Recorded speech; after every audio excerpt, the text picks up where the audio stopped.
Hello, hello, our friends. It's time for Thought Shifting Thursdays. And we're talking today. I'm going to put my arm around you so we can get closer, which I like doing anyway. So we're talking about the Sweat Lodge today. I was building a fire this morning for our Sweat Lodge on Saturday because it's going to rain this afternoon. So we would take you out there and show it to you, but it's all covered up to keep the rain from getting to it. And so I just was sitting up and thought, what am I going to talk about for Thought Shifting Thursdays? Let's talk about the Sweat Lodge. You know, usually we're completely filled up like a week in advance, but we've actually got some spots this time if you want to come join us. So, as it says in the description, I've been involved in Sweat Lodge ceremonies for probably over 35 years and been leading them here at our home for 13 years. We do them at all of our retreats. Done them in Canada for 5 years in Alberta, 5 years before that in Saskatchewan. We've been doing them in Corina and I for the last 5 years now, right? Mm. We did them back in early 2000 on Corina Island too. And so I've studied with a number of elders, Lakota and Blackfeet and Cree. And so we're a non-traditional lodge in the sense that we don't draw from one particular tribal culture, but we draw from many. And we're non-traditional in the sense that we don't adhere to some of the stricter policies of more traditional lodges. So so we have people who come here once a month. Well, we usually do twice a month, actually. We do our regular Sweat Lodge on the fourth Saturday this month, because we're traveling in Spain and Portugal. Just got back Monday. And then we usually do a private lodge for groups that want to come on the first Saturday. And people seem to get just so much out of it. I mean, when you come out of that Sweat Lodge, it's like people are so grounded and at the same time so expanded, right? Mm-hmm. So what's your experience of the Sweat Lodge? You've been doing them now with me for 20 some odd years, right? Well, my take on it now, it used to be that I used to suffer in there. And I could not stand the heat, and it was really a challenge. I have just been loving the Sweat Lodge experience lately. The community that we built around it. Mm-hmm. People that come to our ceremony are just fantastic. They come with an open heart and they share so much. Mm-hmm. It's like raw, you know. Mm-hmm. It just feels like they're ready for some big change. Yeah, and you're giving me chills as you say that, because it's so true. When we, before we start the lodge, first we pass around sage and everyone smudges themselves, and then we pass the talking stick, and people just share. We share what's in your heart. Encourage people to be as open and vulnerable as possible, because the more we speak what's inside and get it outside, the more we create an empty vessel to be filled with spirit. And people just, we get a lot of young people that come to the lodge too. Incredible. And what I say oftentimes is, the millennials and Gen X, or Gen Z rather, the really young people, the things that they share in their prayers and in the sharing ahead of time is as profound as some of our most celebrated metaphysical teachers in the world today, right? And it's because our younger generations have access to the wisdom of the ages on their iPhones, and we all do every single day. Now, a lot of younger people haven't integrated what they know yet, right? And of course, the Sweat Lodge and our they want to experience. Right. They need to. This is how I learn: is by experiencing things. Right. And the singing. The chants, the last round, it's so inspiring to me nowadays. It is, of course, really hot in there, but it's like you really do have to live your body in order to really get into what's going on. Surrender. And that's the whole point of it. And that's in the, it comes out of the Native American tradition, although there are sweat lodges of some type on every continent, right? So it's not just Native American. But in the Native American tradition, the heat or the challenge of it is what we say over and over is whatever we resist not only persists but magnifies. Anything that we embrace becomes our ally, our teacher, and our healer. If you resist the heat, it gets hotter. It does. So it's really about surrender, and to the degree that we can surrender to the heat, then it can take us to the different dimension. Right, exactly. The experience that people share with they're contacting their elderlies, their people that have died, and just this magical experiences that they share. It's just crazy. Right. Now, so there's 4 rounds in the Sweat Lodge, the way we do it, and most Native American traditions do 4 rounds of different tribes have different, allocate different themes to the rounds. So our first round, I call them directions. Second round is a prayer round. We actually go around inside the circle and each person says a prayer for self, prayer for others, prayer for the world. And the third round is just a singing round. We just do chants. We do chants in every round, but third round is just all about powerful chants. And it's interesting, I hadn't thought about this, but each round gets a little bit more intuitive and facilitates a greater level of surrender. Because, in the first round, as I'm calling the directions, I'm intuitively like seeing what do people in calling the directions really need to hear right now, and how does it relate to the group? So it's never exactly the same. In the second round, we're saying prayers. That's an intuitive process. Third round, now we're just singing. Now we're really getting into a sacred space. And I really love the third round these days because I pour in the water. I was going to ask you about that, because you have a special way of doing that I don't know. Most people love and some people don't. Do people, have they done that before? I mean, do people splash water on their tribe? I've never heard it, so explain how that works. So, it feels like I'm making it as hot as I possibly can, and I forewarn people, it's going to get hot, but I will splash water on you guys if you want. Whoever wants it, and everybody's like, yay! And so I make it hot, and then I'm splashing water as I go along. That's the nurturing, feminine, divine feminine, right? That I don't do that at all. And so it is. It's very unique and fun, because people are fun, yes. People are in the middle of trying to surrender, right? And all of a sudden they get a splash in their face. If you remember from a few videos ago, I was sitting next to her while she was splashing water, and boom, I got a black eye right here. So third round then is very mystical, and then the fourth round is the most mystical, because now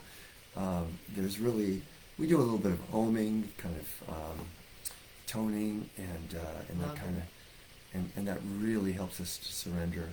And then there's no words spoken, right? There's nothing, no more mental function is required for this round. It's all about surrender. Call it a visioning round, meditation round. Yeah. But not everyone gets a vision, right? Everyone receives information differently. So some people will, if you're more kinesthetic, you just get a feeling, right?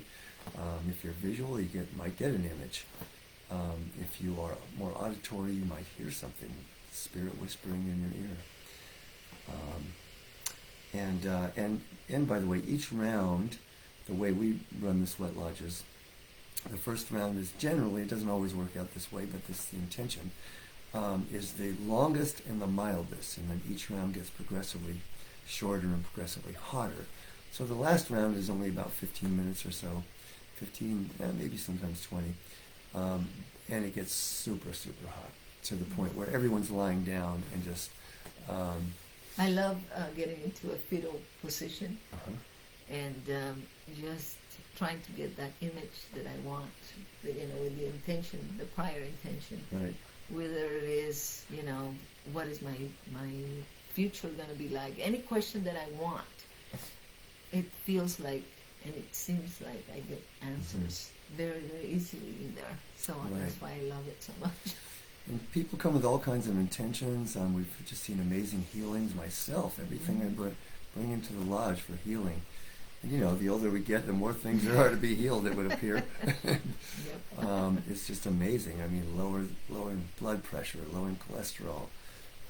Healing the elbows. Injuries, elbows, shoulders, knees.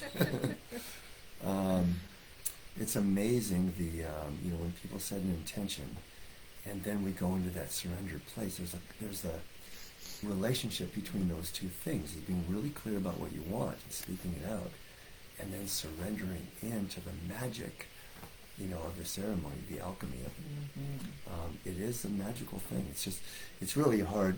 I mean, we can't really describe how beneficial it is to people, but when people come out, and what we often say is, when you look at a sweat lodge, you'll always notice that the door is always low enough that you must crawl in. And the metaphor, the symbolism is that we're crawling back into the womb of Mother Earth to be reborn. And it's a perfect metaphor because we end up 2.5, 3 hours gestating in this completely dark, if you didn't know it, if you don't like dark, really hot places, by the way, it ain't for you. When I first started... Well, you really can do it, little by little. Yeah, and people that come for the first time, a lot of people, it's really hard the first time. Other people, they're good at surrendering already and just have a mystical experience right away. But the people who are challenged by it the first time, the second time, it's easier. The third time, it's easier. As you said, now you love it, right? I love it. So what was I saying about... anyway, so the last round, then people just surrender. And the metaphor of being reborn. And so then when you come out of it, so it's completely dark. It's moist, obviously. And if you didn't know how we create the heat, is the fire that I just built this morning has grandfather stones, we call them, surrounded, they're sitting on top of wood, and then they're surrounded by wood. So we're heating those rocks as we're sharing, the fire's going and heating the rocks before the lodge. And then we bring rocks in and pour water on the stones, and that's what creates the steam and what makes it really hot. And so it's a very moist, dark, and warm, if not very hot, environment, much like a womb. So we're being gestated, we're being cooked, right? And at the end of the 4 rounds, we're done. We come out, and oftentimes people are a little disoriented, right? Just like a newborn baby coming out of the womb. What I like to say is that every time after doing hundreds and hundreds of these lodges, every time I come out, I'm seeing the world through new eyes, fresh eyes. It's a complete do-over. Yes. Right? Yes, absolutely. What has been, I don't know if you can identify a most profound experience you've had? In the lodge. Well, listening to people.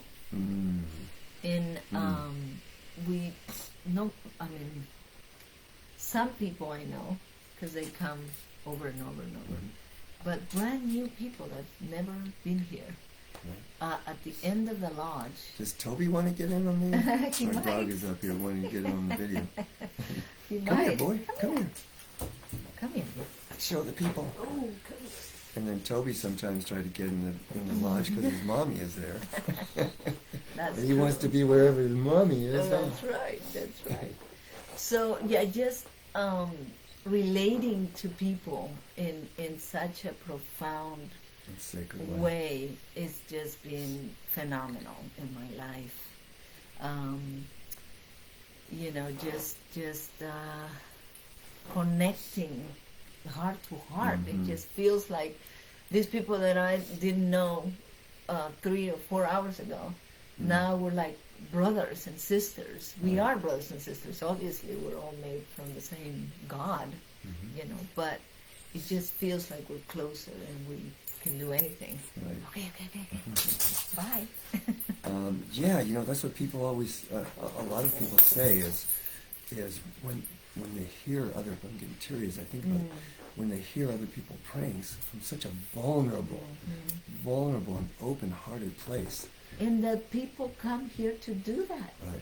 That we are privileged to listen and to help and to facilitate this space for them. It's just fantastic. Right. And so people often say, it's like when we went around that prayer and hearing people speak just so from that vulnerable place, it's so bonding, right? Yes. We're all coming from our heart like that. Exactly. And, and then by the end of it, it's like we have become one embryo in Mother Earth's womb. Mm-hmm. Yes. We're that close.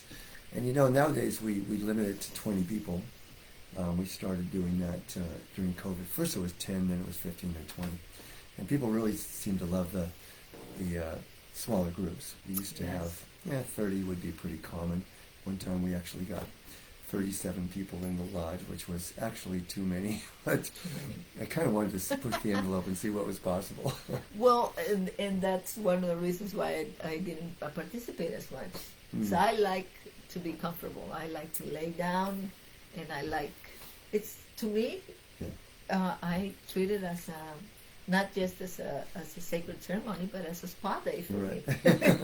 I put oils on my hair. I smother myself with coconut oil through each one of the rounds, and bring in some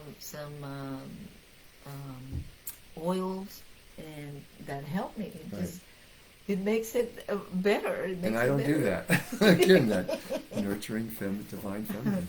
And that's why I think, all the things that we do, I say this all the time, are so much, and I love that you're participating like every month now, that we have the smaller groups. Because you wouldn't go in when it was 20 or less. Yeah. That's when I go in. What was I saying? That everything is better when we do it together. Oh yeah, when we do it together, yeah. So, and the fact that you pour the third round now while I'm leading the chants, and it's just so much. These videos are better. I think I would love to get your opinion. Would you like Corina to be doing all the videos with me instead of just some at a time? Let's hear your comments. Let's see your comments. Hi Naomi, one of our regulars when she lived near us, and now she's moved away, but we know that you're always here with us in our sweat lodges, and you'll obviously be with us on the retreat on Catalina Island, and we'll be in Mother's womb together then. Naomi is our most dedicated Thought Shifting Thursday viewer, so we always appreciate you. So I don't know, anything else we want to say about the sweat lodge? Can't think of anything else. Yeah. So if you like this, give us a like. If you think other people would benefit from viewing it, obviously, we'd love for you to share and comment. And as I said, we've actually got some spots this week if you want to come over and see what it's all about if you've never experienced it. Not everyone stays in for the whole time, and we always emphasize that it's a great metaphor for life. Wherever we are is where we're meant to be. So if you end up coming out for a round or several rounds, then and when people are outside, they do the ceremony outside around the fire that we're doing inside. And so everyone is honored for their experience, however it is. And it's rare that everyone stays in all the time. But during the prayer round, people are saying prayers out around the fire and obviously singing the chants with us that we're singing inside, and it can all be done outside. It's more challenging inside, and the benefits are greater, but it's not about, it's never about pushing beyond your limitations. It's not about pushing anything. But to the degree that we can surrender in is the degree to which we raise to higher levels of consciousness. Everybody should try it at least a couple times, not just once. It's got to be a couple times because it just gets better and easier. Right. All right. Boy, you sure look beautiful. I do. Just sitting this close to you. Tomorrow's date night. All right. So blessings to all of you. Have a great rest of your week and a fantastic weekend. And we'll see you next week. End video.